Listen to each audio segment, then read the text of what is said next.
মসজিদের ইতিহাস, সৌজন্যে টেলিটক।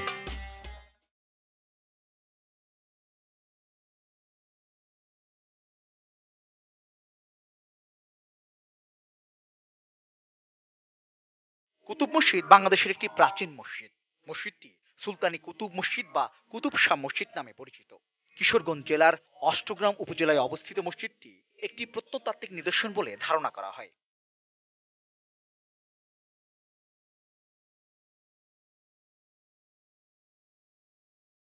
কুতুব মসজিদটি আবিষ্কারের সময় এটিতে কোনো শিলালিপি পাওয়া যায়নি বলে এর সঠিক নির্মাণকাল সম্পর্কে তেমন কোনো তথ্য পাওয়া যায় না।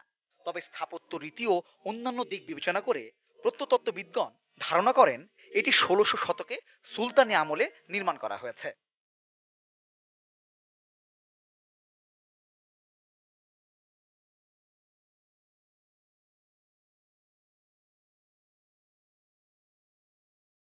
মসজিদটির পাশে একটি কবর রয়েছে, যা কুতুব শাহের বলে ধারণা করা হয়ে থাকে।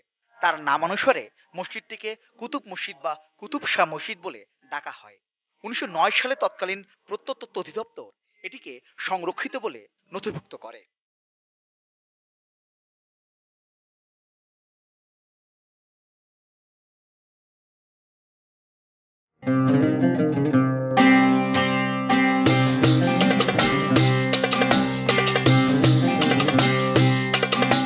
মসজিদের ইতিহাস,